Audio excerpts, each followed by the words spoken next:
Welcome to What Is. Today we're looking at an icon, a legend, a fashionista with a severe allergy to sunlight and a very specific diet. We're talking about the vampire. But before you start thinking about velvet capes, sparkling skin, or brooding teenagers with impeccable jawlines, I'm going to need you to clear your head. Forget everything Hollywood has told you. Forget the romance. Forget the sex appeal. Because if you met a traditional, historical vampire in a dark alley, you wouldn't be swooning, you'd be vomiting. To the people of the 17th and 18th centuries, a vampire wasn't a gothic prince living in a castle. It was a bloated, purple-faced, stinking corpse that stayed in its grave and chewed on its own burial shroud like a stress ball. Today we're asking, what is a vampire before it was romantic? To understand the vampire, we have to look at the word itself.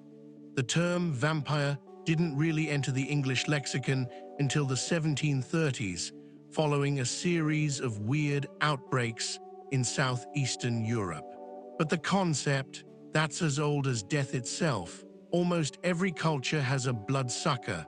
The Mesopotamians had the Lilitu, the Greeks had the Lamia, who had a penchant for eating children. The Hebrews had the Lilith. But these were mostly demons or supernatural monsters. They weren't undead in the way we think of them. The vampire we know, the revenant, or the returning dead, is a distinctly Slavic creation. In early folklore, the vampire, or eupia, wasn't a curse you got from a bite. It was something you were born into, or something you became because you lived a bad life, or simply because a cat jumped over your coffin. Honestly, the standards for becoming a vampire back then were remarkably low. Didn't get a proper burial, vampire. Committed suicide, vampire. Looked at a mirror the wrong way, probably a vampire. But let's talk about the look. Because this is where things get gross. If you visualize Dracula, you see a pale, thin, elegant man. Historical vampires were the exact opposite. They were described as ruddy or polyps. They were bloated. Their faces were dark, almost purple, as if they were bursting with blood. Their fingernails and hair had apparently grown longer in the grave. Sometimes, they were found with fresh blood smeared around their mouths. To a villager in 1720, this was a smoking gun. This was proof that the deceased was rising at night, sucking the life out of the cattle or the neighbors, and then crawling back into the dirt to digest. But today we have a name for this vampiric appearance. It's called living in a world before forensic science. See, when a body decomposes, some very specific, very gross things happen. First, bacteria in the gut produce gases. These gases bloat the torso, making the corpse look like it's put on weight, or to a superstitious peasant, like it's been feasting. This pressure also forces purge fluid, a dark, blood-colored liquid, out of the nose and mouth. As for the long hair and nails, that's an optical illusion. When a body dehydrates, the skin shrinks and pulls back. This exposes more of the hair shaft and the nail bed, making them look like they've grown. And that chewing sound people heard coming from grave, that was just the gases escaping or the shroud being pressed into the mouth by the shifting of the jaw during decomposition.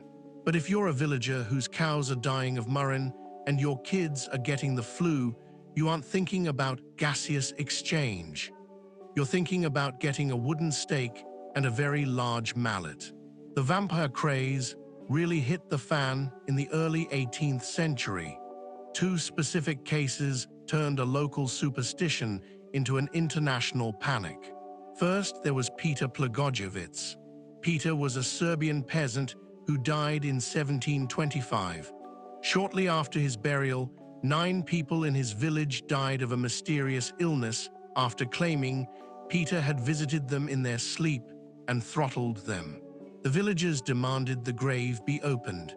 When the imperial provisor, basically a shocked government bureaucrat, arrived, he saw Peter's body.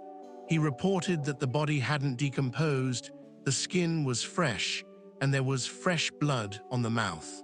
The villagers drove a stake through Peter's heart, at which point, the report claims, a great quantity of blood gushed out. Then came Arnold Paole. Arnold was a soldier who claimed he'd been bitten by a vampire in Greece. He died, and surprise, surprise, people started dying around him too. This time, the Austrian military sent doctors to investigate. They didn't just find one vampire, they found dozens. They decapitated them, burned them, and threw the ashes into the river. These reports were published in newspapers across Europe. This wasn't just ghost stories told by peasants anymore. This was documented by doctors and soldiers. The word vampire exploded into the English and French languages. At this point, the vampire was a plague. It was a personification of disease. In fact, many historians believe vampire myths were just a way for people to process epidemics they didn't understand, like tuberculosis, the bubonic plague, or even rabies. Think about it, rabies makes you sensitive to light and water. It makes you aggressive. It makes you want to bite people. It's basically a vampire starter kit. But then, the 19th century happened, and the vampire got a makeover. The transition from bloated corpse to sexy aristocrat can be traced back to one very famous, very rainy night at Lake Geneva in 1816. You might know it as the night Mary Shelley started writing Frankenstein. But there was someone else there, Lord Byron's doctor, John Polidori. Polidori took a fragment of a story Byron had started and turned it into the vampire. For the first time, the vampire wasn't a peasant. He was Lord Ruthven, a sophisticated, charming, and dangerous aristocrat who moved through high society. This changed everything. The horror wasn't just, a monster might eat me. It was, a monster might seduce me and ruin my reputation before draining my bank account. Suddenly, the vampire was about class. It was about the parasitic nature of the nobility living off the blood or labor of the poor. It was about forbidden desire. By the time Sheridan Le Fanu wrote Carmilla in 1872, the vampire had become overtly sexual. Carmilla was a female vampire who targeted young women, introducing themes of lesbianism and obsessive love that shocked and fascinated Victorian readers. And then, of course, came the big one, 1897. Bram Stoker's Dracula. Stoker did a brilliant bit of PR for the vampire. He combined the high society charms of Lord Ruthven with the gritty, folkloric roots of Eastern Europe. He added the crucifixes, the garlic, and the shape-shifting. He turned the bloated corpse into a count. But even Stoker's Dracula wasn't romantic in the modern sense. He was a predator. He was a creature of filth. In the book, he doesn't have a tragic backstory about a lost love. He's an old man who smells like a tomb and wants to colonize London. So, how did we get to the point where we want to date them? That happened in the 20th century. First, with the 1931 film starring Bela Lugosi, he gave the vampire that cape, that tuxedo, and that hypnotic stare. He made the vampire cool. Then came Anne Rice in the 1970s. With Interview with the Vampire, she did something radical. She told the story from the vampire's perspective. Suddenly, being a vampire was a curse of loneliness. They weren't just monsters, they were tragic, beautiful outcasts. They were philosophers, they were hot. From Rice, it was a short jump to Buffy the Vampire Slayer, True Blood, and Twilight. The vampire became the ultimate bad boy who could be changed by the love of a good woman.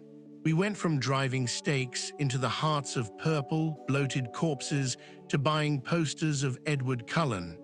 But if we look back at the original myth, the vampire serves a very different purpose. It wasn't a fantasy, it was a warning.